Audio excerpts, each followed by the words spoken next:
When it comes to performance and exercise and sports, timing is everything.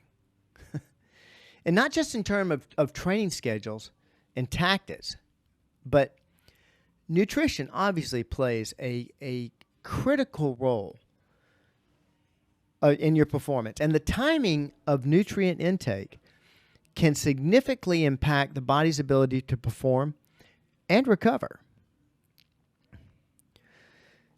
A deeper understanding of how the body converts food to energy and the timing involved can help you enhance your athletic performance, and what we're covering today on the Personalized Fitness Podcast. Good day and welcome to the Personalized Fitness Podcast. My name is Garrett Williamson, president of Personalized Fitness. Thank you so much for joining me today to talk about nutrient timing as it relates to exercise and fitness. If you have any questions about this podcast, and this is actually where we got this podcast from a listener, Mitch, thank you so much for sending this one to us. You have any questions about this one or any other, or any concerns about dispelling the myths of health, fitness, and wellness, please contact us, area code 251-278-3343. That's 251-278-EDGE.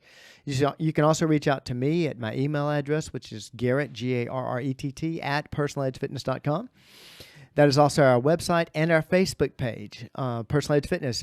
Hit me up on Twitter if you're so inclined, at Team PE, at Team PE on Twitter. The human body converts food into energy through what a lot of people think is a complex process called metabolism. It's really not that complex. It's complex in the body, but it's not this weird thing that works in different ways in different people. It really isn't. It's basically calories in, calories out. But what actually happens is a lot of different processes going on in the body. This is going to be a look into how this happens and typical time frames, especially for proteins and carbohydrates. Now, carbohydrates, they're the body's preferred source of immediate energy. Upon ingestion, carbohydrate-rich foods they're broken down into glucose, which is a type of sugar the body uses for energy. This isn't immediately Actually, this is something that is immediately used. I mean, it's broken down to glucose. Glucose is there. It's the gasoline ready to go. It's what your body runs off of, is that broken down carbohydrates and the fuel for the body. But any glucose that isn't immediately needed is stored in the liver and muscles as glycogen. So it's kind of ready energy there. Now, if you've taken way too overabundance, it's stored as fat. It takes about 1 to 4 hours for carbohydrates to be digested and absorbed as glucose. Now, this time frame, it depends on the type of carbohydrates. You've probably heard of simple sugars, which are absorbed quickly. We'll get into that in just a second. And then there's complex carbohydrates, which take longer due to their fiber content. But also, complex carbohydrates help sustain your satiety, your hey, I'm full, I've had enough, longer because of the fiber content. Proteins are different. They have a more complex digestive process and are not typically the body's first choice of energy. And you really don't want it to be, because proteins are broken down into amino acids, and the body primarily uses this for tissue repair and growth, and that's what you want your protein being used for. However, during periods of intense exercise, or more importantly, insufficient caloric intake, your body will actually use protein for energy. And I don't recommend this. I see this in too many clients that don't take in enough calories because they're trying to maintain a certain weight, and they can't understand why they're not getting stronger. Well, it's because they're not taking enough calories. Therefore, their protein has to be used for energy. Therefore, it cannot be used to not just build muscle, but they can't be used to maintain muscle. And that's why we have that backward effect of decreasing ability that we associate with time passing on a calendar. And it has nothing to do with time passing on the calendar. It has to do with nutrient intake. This process of protein being used for energy is called gluconeogenesis. And it's something that I'd really rather you just stay away from. But the digestion and absorption of protein typically takes longer than carbohydrates. Usually it takes between 2 to 6 hours, and typically is the reason why you feel tired after a meal, because it takes a lot of work to break that protein down. But let's look at some nutritional recommendations for exercise. All right, given these timelines, it becomes very clear that the timing of nutrient intake can significantly influence performance and recovery. All right, here's some general recommendations. If you're looking at days prior to an exercise event, and the days leading up to an intense exercise event, a strategy, this is something we've known since the 80s called carbohydrate loading is often employed. The problem is that most of us associate with that with the pasta meal that comes before the 5K. Actually, it needs to be a week or so before. You start slowly increasing your amount of carbohydrates, not just massive amounts, but slowly start increasing your carbohydrate intake at least 3 days before, if not as much as a week, depending on the event. If you're running a marathon, you need to be loading up at least a week before. There's been several studies about this, and some of the earliest were back in the 80s. A study led by Dr. Sherman and Dr. Kostel in the Journal of Applied Physiology actually came out in 1981, and it demonstrated the effectiveness of this method of carbo loading in enhancing endurance performance. Now, protein should also be part of your diet, but should not be the primary focus as far as energy is concerned.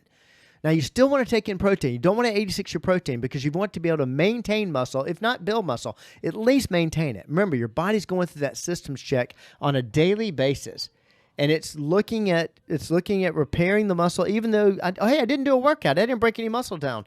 You walk to the mailbox. you broke you tore some fibers. Your body's going to do that systems check. It needs that protein there. So even if you're getting ready for your event, and you're thinking about that energy and sustaining the energy through the event, make sure you're still taking in that protein. As I always say, every meal, every day. Balanced meals with carbohydrates, moderate protein, and some healthy fats. Again, some extra energy there. That's generally recommended. I highly recommend that. What about during the event? What about foods for quick energy? That's a question we get quite often. Well, for sustained energy during the event, easily digestible carbohydrates are the key.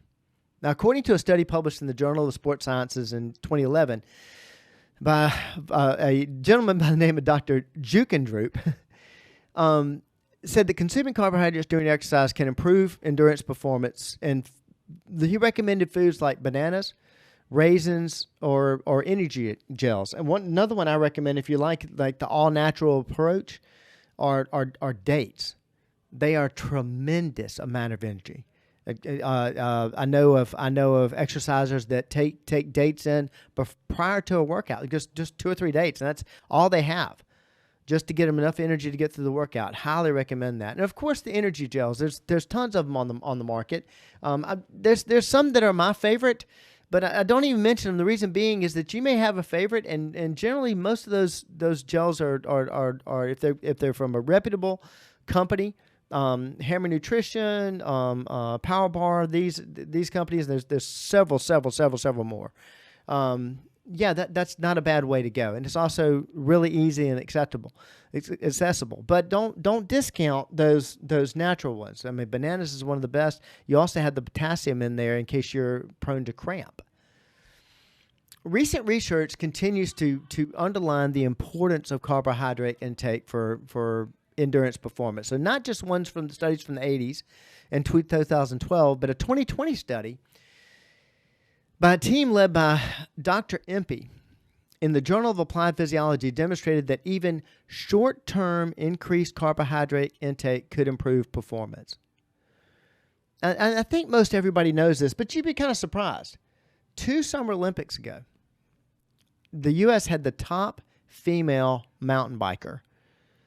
And they knew she was going to win the gold, but she was adamant. She always did her workouts and everything without taking in any food. Well, guess what happened? Towards the end of the race, she gassed out, lost all her energy, and less effective, less athletic athletes passed her, strictly because she ran out of energy.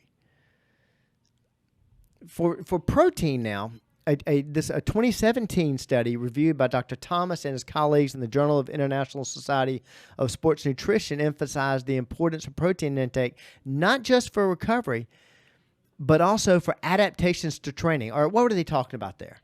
Well, easy. Adaptations to training. All right, well, think about it. What are you doing when you're doing your training? Well, you're probably increasing. You're increasing the distance. You're increasing the weight. You're increasing your speed. You're increasing something. Well, how do you get those increases? Well, you just keep doing it over and over again. Right, okay, that's what you do to get there, but what is actually happening? Well, your body is becoming more efficient in many ways. One of the things it's doing, it's gaining muscle. It is gaining muscle. Another way it's doing it is, of course, shedding fat. But as we start to gain muscle, well, we need the building blocks for it.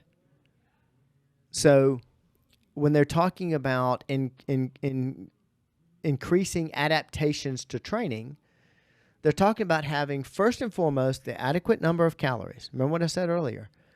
If your body does not have enough calories, your body's first job is to keep the body moving. So if it doesn't have enough calories, no matter how much, I'm not going to feed my body, I'm going to starve it, and I'm going to maintain my muscle. No, you are not. And this was made famous, believe it or not, indirectly, by the quote from Slim Fast in their marketing that they did years ago, give us a week and we'll take off the weight. Yeah, of course. If you looked at Slim Fast at the time, it didn't have any protein in it. So you may have actually increased fat, but you lost weight because you lost muscle. So first and foremost, making sure you have enough calories in there. Then making sure you're having a good balance of carbohydrates and protein in order to maintain your energy level while not sacrificing your muscle. That's what protein takes care of. And the protein can be used to maintain and or build muscle, enhancing your performance as long as you've got enough calories in there and you've got enough carbohydrates in there. I always said that you need so many carbohydrates to synthesize the protein. That's what I'm talking about. The quote-unquote synthesized protein, allow the protein to be used for maintaining muscle.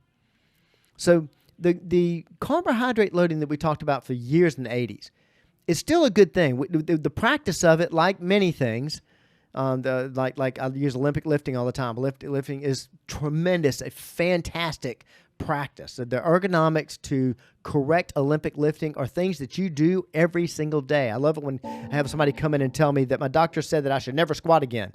And I would always say, well, how do you sit down? Because that's a squat. But like dynamic stretching, like Olympic lifting, like in nutrition, the practice of it can get bastardized, can be done wrong. Therefore, everybody throws it out. And carbo loading is something that was done wrong, so a lot of people are throwing it out.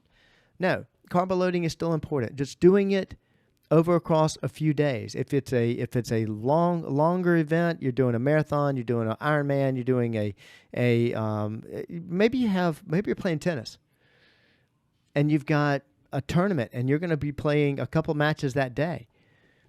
I would definitely highly recommend. I would highly recommend carbo loading even if you only have one match. But you want to start that 3 or 4 days in advance. Another thing that it does, it actually allows your body to start learning how you're going to fuel it. Therefore, it learns how to make the fuel effective. If you try to do that day before, you've just shocked the system. But if you do it 3 days, 4 days, a week before, even longer than that, if you're slowly building up the carbohydrates. And then making sure that during the event, you've got that ready energy there. I said earlier, dates. They're fantastic. But if not dates, then raisins, then bananas, the energy gels. Making sure you're having those, and typically doing sustained exercise, you're going to need about 90 to 100 calories every 30 minutes. Now, I'm using a very general estimate here because it depends on the body size and what have you. It could be more. But many endurance athletes have a timer on their watch that goes off. If they're biking during a triathlon, they have a timer going off on the watch telling them when to feed. So, in exercise, remember, exercise is also an appetite suppressant. So many times I'll have athletes tell me, "Well, I would have taken my gel, but I wasn't hungry. I was feeling fine." Of course you were. It doesn't mean your body doesn't need the energy. It's an appetite suppressant. Exercise is actually a form of fight or flight, and so a lot of your systems shut down, tighten up, what have you. And so one of the things that happens is digestion shuts down, and so you don't feel the need to eat. At those point in times, you definitely still want to take in that ready energy. But the last thing I'll say, this question was asked me of how soon, how you need to feed, and how soon, and your body uses those calories, those carbohydrates, what have you. But I also felt that at the core of the question was, I want to increase my energy level, or I want to maintain my energy level. Well, remember, one of the most important ways, especially doing sustained exercise, but definitely in everyday life, to increase your energy level, you know I'm going to say it. Water. Keeping that water intake up. I'm not going to go very long before I talk about water. You know that. But remember, that affects the viscosity of your blood, which actually thins it a little bit. Now, it's not a blood thinner, but it does thin. If you don't have enough water in your system, your blood becomes thicker. And it makes it harder for all your organs to work, because all your organs work off of blood flow. And so if everything is working a little bit harder, it's going to make you more tired. It's just like, think about how tired you feel after having a good-sized meal, especially with a meal with the red meat in it or a heavy protein. You're going to feel tired afterwards. Everybody knows that's digestion going on. That's your system working to break those calories down, breaking that food down, and it makes you tired. Why does it make you tired? Because your energy systems inside your body are working so hard. Well, if you have a low amount of water, you're not taking in the recommended amount, which, of course, is 100 ounces a day. If you're not taking the recommended amount, it's going to slow all your functions down, make it that much harder, and therefore it's going to lower your energy level. So, you know I'm always going to put an exclamation point on it by using water. But do you want to increase your energy level? Guaranteed. If you're not taking in 100 ounces of water a day, every single day, every day of your life, even National Don't Drink Water Day, that day too, I promise you can increase your energy level just by taking in water. If you have any more questions, because I did this very generally, but if you have any deeper questions about the timing and use of fuel, please contact me at area code 251-278-3343. That's 251-278-EDGE. You can also reach out to me at Garrett, Garrett, at personaledgefitness.com. That's our website and our Facebook page. Hit me up on Twitter at TeamPE if you're so inclined. I encourage you to pay attention to nutrition. It's a large part of what you do. You don't have to do that deep dive that everybody's trying to push for. As far as nutrition is concerned, it's much better to be consistently good than it is to be occasionally perfect. And if you have any questions concerning health, fitness, and wellness, especially the one like Mitch had. Mitch had a question about this, contacted us. We'll be glad to cover it here on Personal Edge Fitness Podcast, because we are here to help you reach your level of wellness. Thank you so much for joining me today, and I hope to see you next time.